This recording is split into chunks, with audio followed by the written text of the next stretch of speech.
Hey, this is Matt O'Leary, and this is what I'm listening to for the month of February 2016. It hasn't been a particularly fruitful month for new releases, at least in my opinion, and I've been sick, so if my voice sounds a little bit lower than its usual high, chipper tone, and a little bit strange, that's why. But there is some great stuff I want to share with you, lots of great electronic and pop music this month, but we're going to start with some prog metal. Farewell by Toxic Smile, the German metal band, is a 42-minute long, album-long track that really never loses momentum. It's this bad 90s aesthetic and actually the guitar that are the two worst elements of this music.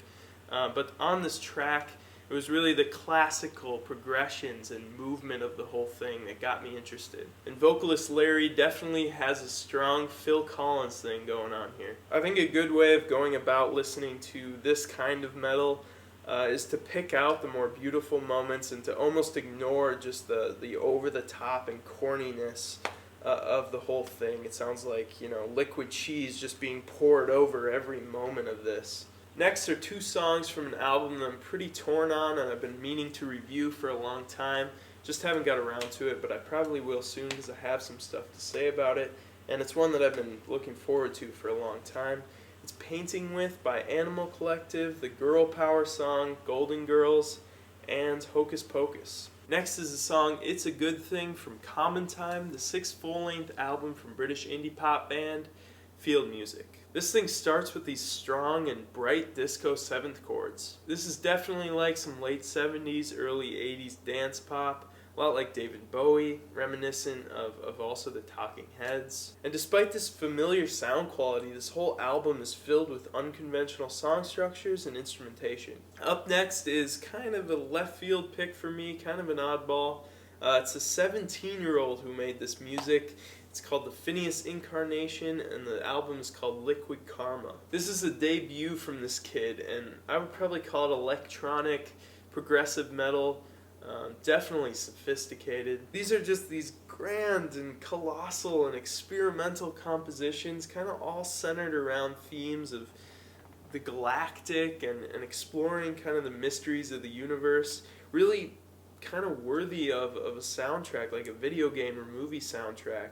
It kind of reminds me of Marco Miniman's solo work, and also the cover, that hand, definitely a Godspeed hand. Next are two songs, Oil Show and Butter, from Radiation City's new album, Synesthetica.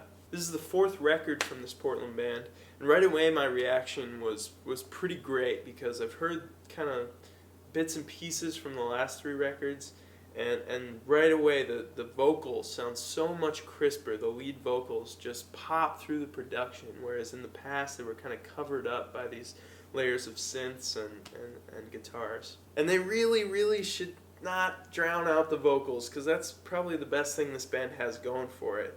It reminds me of Monica Martin's style from the great band Fox. I feel like it's getting really dark in this video. What do you think, Bear? Oh, geez, not having it.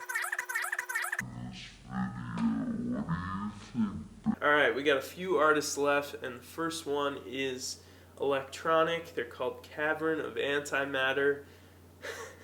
Kind of out there.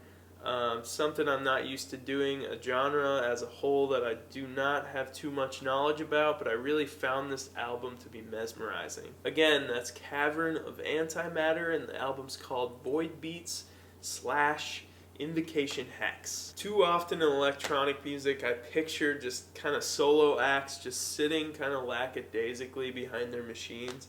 But this is a trio, and I really can hear in the music kind of the interaction between the guys. It sounds like they're really feeding off each other. The last two songs I want to mention are just pure neo-psych tunes. First is the Brooklyn trio Sunflower Bean with their album Human Ceremony, the song Easier Said. Definitely a huge talent here, but also a collage of their kaleidoscopic and fuzzed out influences. However, there's really an enthusiasm and an optimism that makes this sort of revamped and reworked sound more appealing. It sounds like a record I really love from last year by Eternal Summers called Golden Stone. Alright, it's almost sleepy time here. It's Eliot Street from Quilt's third album, Plaza. This is really the same sound as their old stuff, but really more polished and experienced. It's not an overly adventurous record, but it's certainly a band that's settled into their sound. And that's a lot of S's sounds. Okay, that is the music I love from February. Let me know what you think I can do to improve this channel, to improve these videos. Please like and subscribe and comment, sharing, a few tunes you like from this month. Alright, night-night.